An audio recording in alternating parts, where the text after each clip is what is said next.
You're listening to Life Repurposed with Michelle Rayburn, where you'll find uplifting and practical advice for everyday living, creative inspiration for do-it-yourself projects, and recommendations for books and resources that will encourage you to embrace your life repurposed. I'm your host, Michelle Rayburn. Hey there, I'm happy to have you with me today as we have a celebration. This is the second birthday of the podcast, Life Repurposed. So today, instead of our normal format where we talk about somebody's story or my own story, then we talk about some practical tips, and then I leave you with some resources. Today, what we're going to do is have some clips from some of the guests that I've interviewed over the last 2 years on Life Repurposed. So what we'll be doing is I'll introduce each clip with a little setup, and then you can hear a little portion of our conversation, and we'll have a couple of them here as I look back over the last 2 years and just where we've come. So you'll hear that the audio equipment has undergone some upgrades over time, and you can tell that the first couple of interviews, there were some challenges with the quality of audio, but I still want to use those because they were an important part of my story. So let's get started with my first guest. First up today, I have author Joni Shahan, and she was with me early on in the show to talk about the release of her book, where she talks about the journey through ovarian cancer and also tells the stories of many other women who have gone through the same journey. So you'll hear Joni just talk a little bit about what it was like to receive her diagnosis and what God has been doing in her life.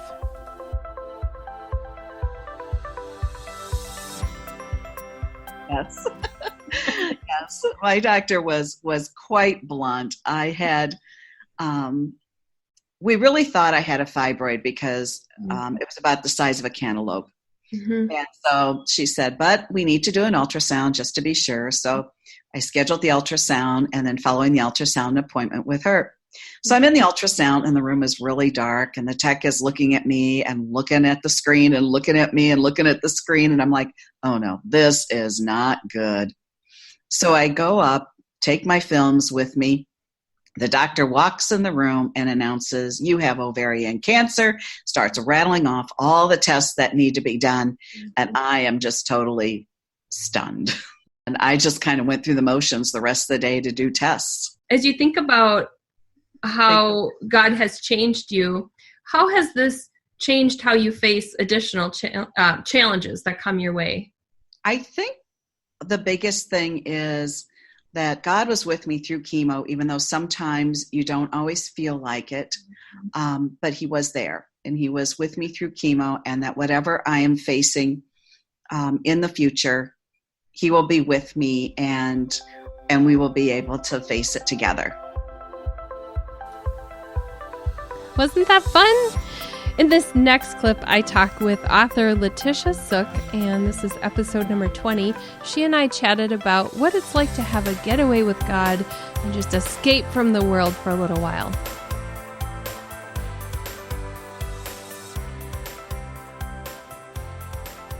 I recommend a minimum of 24 hours, and really 24 hours is a fine amount of time. A lot can happen between you and Jesus in 24 hours when it's just the two of you. So that is kind of a starting point, but even just less than that, if that's all you have. But it is your schedule. It's your retreat. You can really decide how you want to spend that time. And that can certainly include taking a nap, taking a walk, whatever it is that you need to fill up with right now.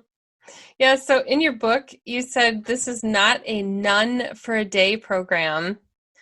What does that mean? Well, I think that there is some kind of mystique about, you have to be so holy, to get away and do something. So I don't have to pray the whole time, and do I have to fast? You don't have to fast. You don't have to pray the whole time. You don't have to be on your knees the whole time. You don't have to do any singing if you don't want to do any singing. So it's not following someone else's script. It's following your own plan of how you best. And God has designed you to have your best way of connecting with him. And on your personal retreat, you just get to center in that, in your own style of relating to God. So it is not, you don't have to be particularly holy, whatever that means. You don't have to try to fit somebody else's model. You can just fit your own. Right. I love that. Not doing a nun for a day retreat, but just getting away with God and spending some time. In this next clip, I talked to author Kathy Carlton Willis, who is God's Grin Gal, about how God has repurposed some of the events in her life that haven't gone according to plan. This is an excerpt from episode number 21. That life doesn't always go according to plan. Right.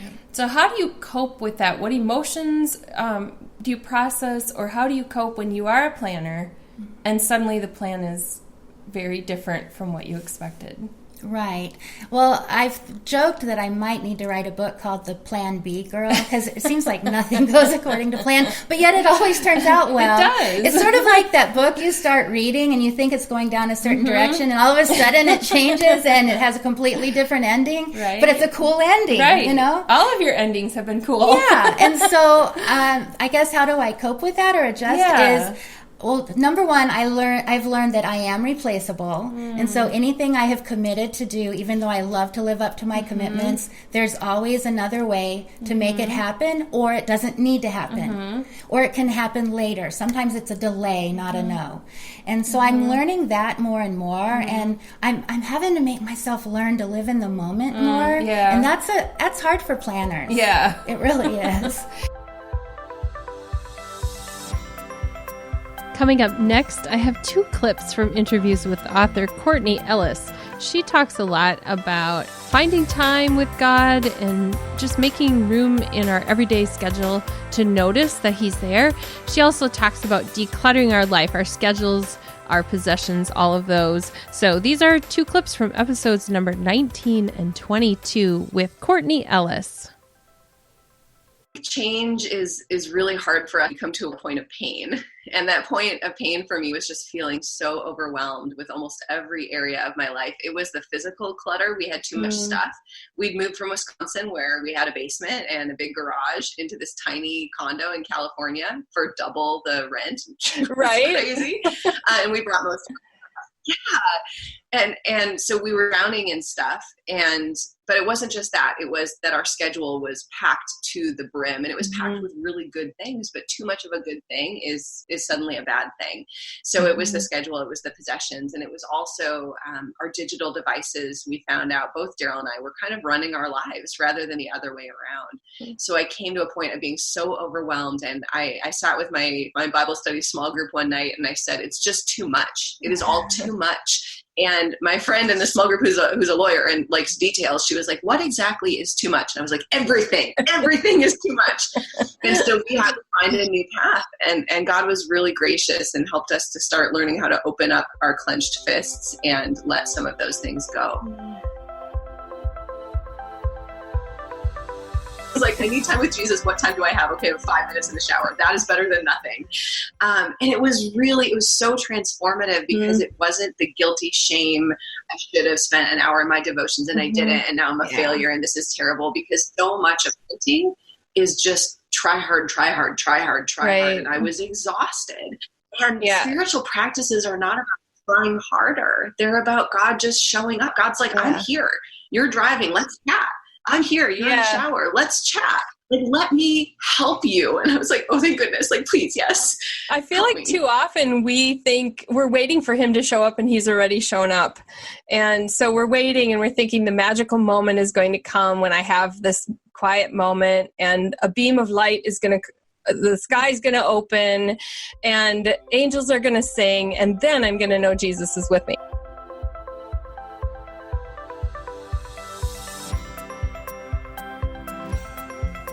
This next clip is from author Jill Savage. We talked about being empty nesters, and we're both empty nesters. We talked about what it's like to find a new mission after motherhood, after the kids have left home.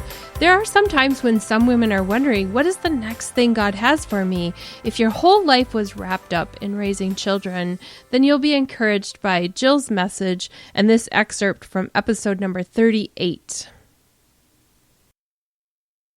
You got to look around and say, who still needs me? Or who needs me? And I'm not even talking in your family. What did you love about mothering? Maybe you loved investing in a child's life. Well, I can bet you that there are some children in your neighborhood who do not live near their grandparents, and they probably could use an adoptive grandparent. There are moms who need your wisdom, and you're like, but I messed up. Guess what? We all mess up. Yeah. But you still have wisdom to offer them. And so who still needs you? Who needs what you have? And, one of the things I did is I created a journal that goes along with the book. The journal's available over on Amazon. And really, it takes moms through a journey that says, okay, in motherhood, I've experienced this, whatever this is. And I give them all kinds of options. Just to get their thinking started. Maybe I had a special needs child. I had a strong-willed child. I had a husband that worked a ton, and I felt like a single parent. So in motherhood, I experienced this. Therefore, I understand this. And then I do the same thing. In marriage, I experienced blank. Therefore, I understand blank. And so just trying to help women to understand what they have to offer to the world.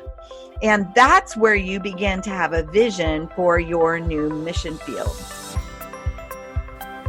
Next up, I share an excerpt from episode number 49, where my husband Phil joined me. We were talking about our new book, Classic Marriage, and it was on the week that the book was coming out. And we're just talking about some of the things from the book and how sometimes communication between couples breaks down, and it's never too late to try to talk through something that might have been an old hurt. Also in this episode, you will hear that my husband added his own flair of heavy breathing in the microphone whenever it was his turn to wait in between our chat. So just thought that you would enjoy a little smile today. One of our goals with writing this book is that we want you to still resolve some things that you've maybe tried to ignore and thought it's over with, but they actually might be things that have hurt your communication. So I'll give you a little hint. It's based on a gift that Phil gave me for a birthday that I didn't receive very well. Not too well. No. Okay, and you're going to have to read the book to find out what that is, because I'm not going to give it away. But in the book, we talk about how he reacted, how I reacted, and then how it was probably, 15 years or longer before we actually had a conversation where we could rationally talk about how we both felt about it. Right. It's best if you don't wait that long. Yeah, right. 15 years is a bit of time. Yeah, but the important message is it's never too late. That is correct. If you have something that's standing between you and you haven't worked through it, you still can. Absolutely. Yes. Okay, so as we... Why are you looking at me like that? Oh, they can't see us. He's making faces at me. All right, so we know that gift giving is not Phil's love language, and you'll find out about that in the book. This next clip also continues in the idea of family relationships.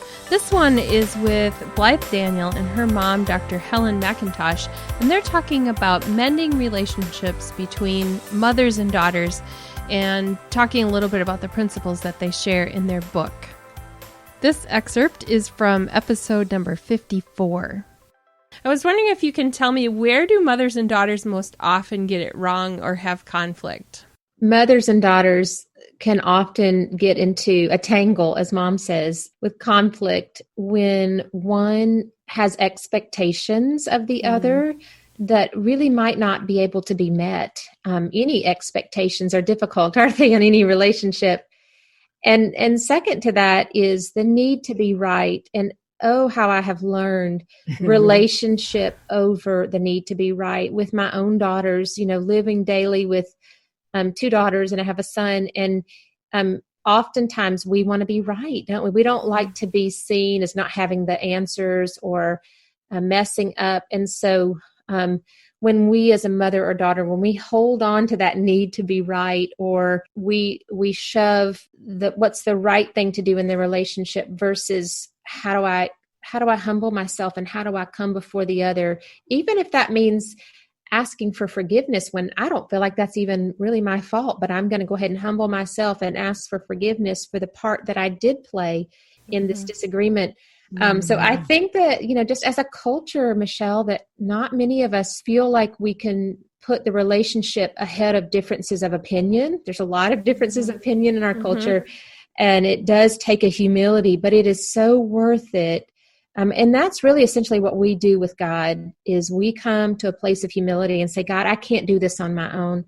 I can't do life on my own. I can't do relationships on my own. I need to ask you to change me. I need to ask you to make this relationship better. I can't do it on my own. And so our expectations are in God, just the way he provides for us, the way he loves us, instead of our expectations being in the other person. Right. Yeah, that's great. We love truth, but truth was never meant to be a weapon used against our loved ones. Bam, bam. We beat ourselves up with what we call the truth, but it's much more important to embrace the relationship. It's what Jesus does with us. Final clip that I'd like to share with you today is from episode number 56. And this is author Jane Rubietta, where we had a conversation about being light and reflecting the light of Jesus to the people around us. What do you think our world needs to hear most right now? I believe from the standpoint of science, light wins over darkness. Light always wins over darkness. And so I do think that we're in a dark place, a dark season in our world, not just in our country, but in our world. And the certainty that we as human beings can make choices that contribute to light in the world. Will it change the world? It'll change somebody's moment. And if you do that long enough, then I think there becomes an aura, kind of a glow. I do think that I see that in people. Like, you recognize it in other people because they're choosing not to live in the dark. So that would be one thing. Light will win. Don't let darkness win inside you, and then decide how you can bring light to a conversation.